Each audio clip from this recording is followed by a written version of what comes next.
movimentar para que não fique de tanta distância, tá? Logística de transportes, a gente tem que ter acesso a isso. O ideal seria que nossa logística de transporte, na minha idealização, seria feito por água mesmo. Carregar esses nossos peixes ao abatedouro feito por hidrovia mesmo, por barcos mesmo. Então, assim, esse seria o ideal, mas não é o caso quase em nenhum lugar, né? Mas seria importante a gente começar a pensar nisso. Em plantas filetadoras ou em plantas que sejam próximo para a gente conseguir esse transporte.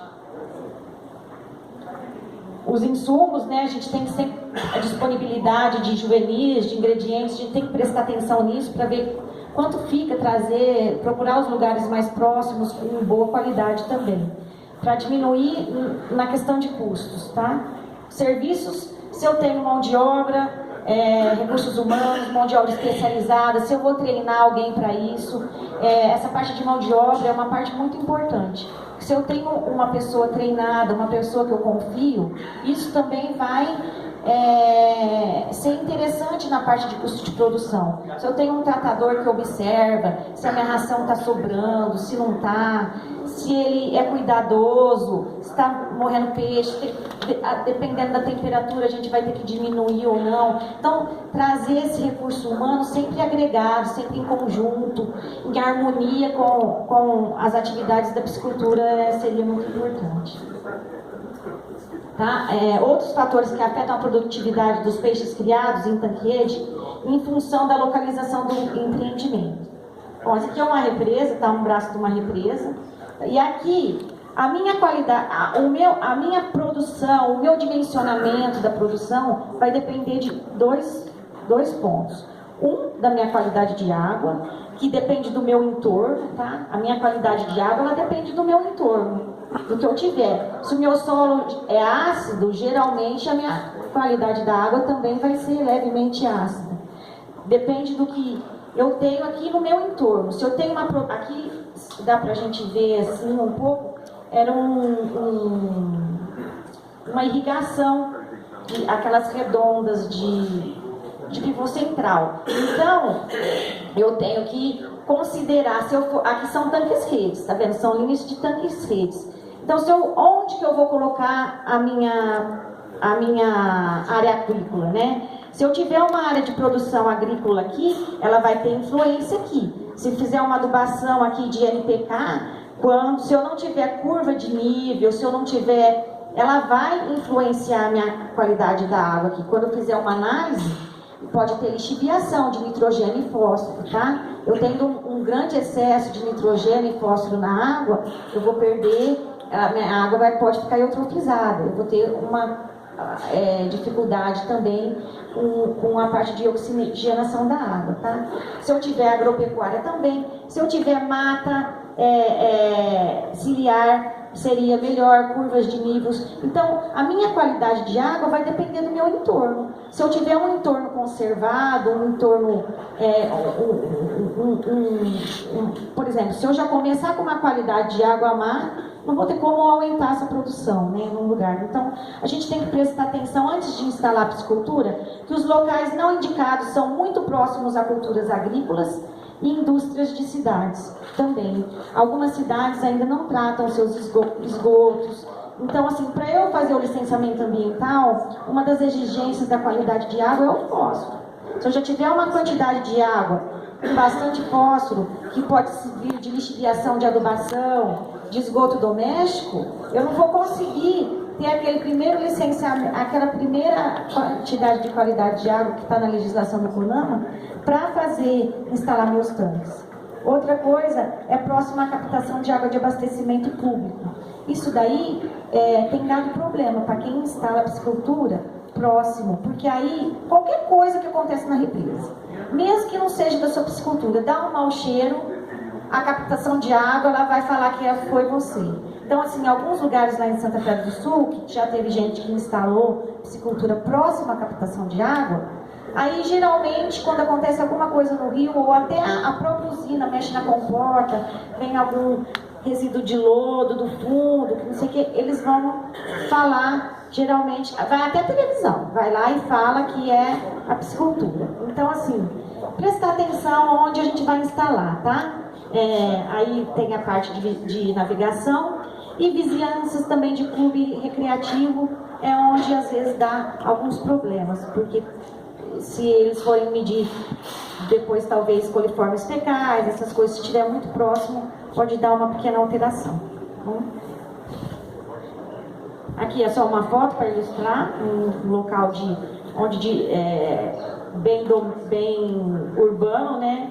A gente para não fazer esse tipo de instalação. Sobre os posicionamentos mais adequados de tanque-rede, é importante a gente respeitar a corrente, né, do reservatório, colocar a distância entre um e outro de pelo menos uma vez de um tanque aqui entre um e outro, colocar separados, né, distância entre linhas no mínimo de 25 metros entre uma da outra, porque ao posicionar isso daqui, vai estar passando a água. Se ela não passar de um tanque para o outro, é melhor. Então eu tenho que colocar aleatório, onde a água de um não passe para o outro. Se eu colocar tudo em linha seguida, a minha qualidade da água do último tanque-rede, ela vai estar prejudicada. Então, assim a água oxigenada ela passa tranquilamente, eu vou ter uma boa oxigenação e a gente tem que sempre pensar nessa parte. Tem gente que faz os pier, né, o batelão, não sei como vocês chamam aqui, e colocam os tanques todos em volta do batelão. E aí essa passagem de água, de oxigenação fica um pouco prejudicada. Então, quando conseguir essa área aquícola, colocar, respeitando a corrente, né, em direção perpendicular à corrente superficial e tentar não colocar logo colado no outro, colocar espaçadamente. Tá? Quando eu falo em renovação de água, eu fiz um desenho para a gente, principalmente em tanque-rede, a gente adiciona a ração aqui a água passa, né, entre os tanques. Aqui eu vou ter uma água que ela está levemente alterada. Geralmente quando eu faço análise de água, principalmente para a CETESB, que ela pede em alguns empreendimentos que já estão licenciados, a gente tem que fazer pelo menos 2 coletas, verão e inverno, tá? Então a gente coleta antes da piscicultura, no local da piscicultura e pós-piscicultura.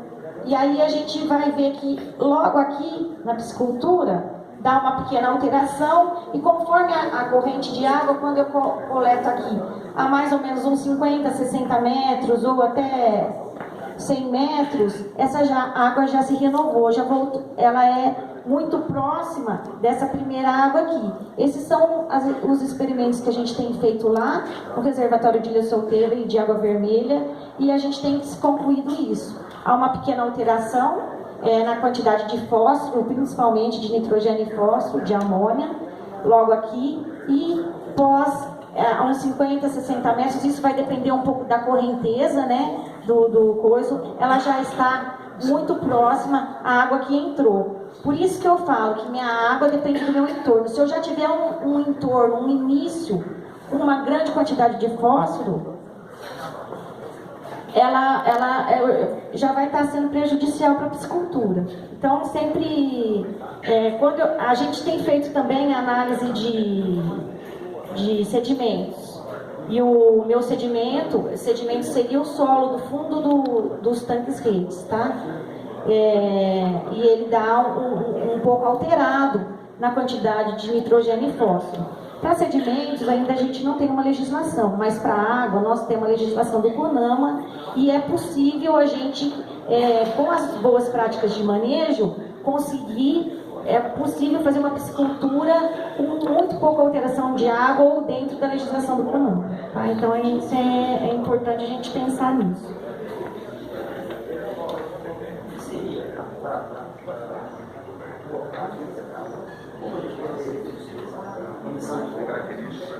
A emissão de fósforo, ela é causada pela piscicultura, seria a adição de ração. Tá? Hoje nós temos rações de ótimas qualidades.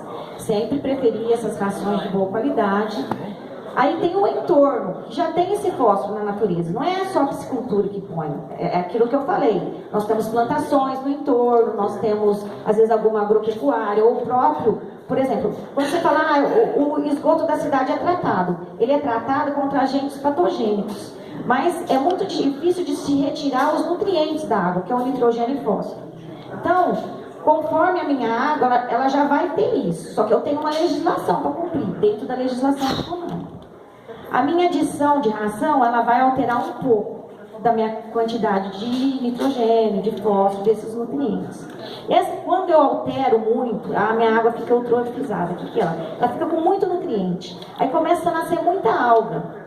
E aí é onde vai dar problema na produção de peixe. Algas elas consomem também muito oxigênio. A água vai ficando com menos oxigênio. E tem algumas algas também que dão gosto no peixe. Então, assim, eu cuidando da minha água, eu estou cuidando da minha produção. Não é só eu cuidar ambientalmente. Eu vou ter um cuidado para a minha piscicultura. Se eu tiver uma boa qualidade de água, eu vou ter um bom pescado, eu vou ter um bom entorno dele. Assim, no caso de tanque-redes, em alguns locais, quando a pessoa tem grandes áreas aquícolas, ela pode... Bom, a primeira boas práticas de manejo é você escolher um local apropriado para colocar isso. Um pouco afastado de produção, ou que tem uma mata ciliar, ou que tem curvas de nível para que isso não casse. Segundamente, usar ração de boa qualidade. Posicionar os tanques de maneira adequada. E a outra prática, que ainda não é utilizada muito aqui no Brasil, mas em outros locais do mundo são,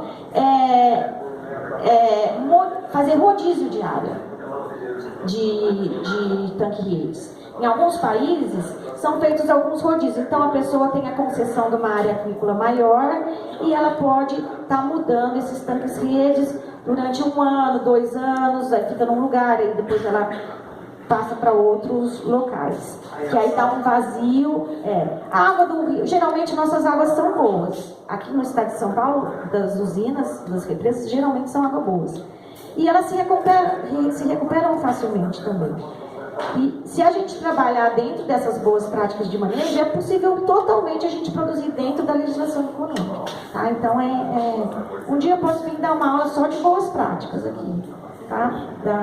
A temperatura ideal, principalmente para tilápia, é entre 26 e 28 graus. Vocês sabem muito mais do que eu, que vocês estão trabalhando com isso há muito tempo. O que ela é importante, a temperatura? Para a respiração, digestão, reprodução e alimentação dos peixes. A alimentação dos peixes, ela tem uma influência muito grande. Acho que depois o palestrante da parte de nutrição vai falar sobre isso. Mas a gente tem que estar acompanhando, né, sempre a temperatura da água. É uma variável que a gente tem que acompanhar todos os dias.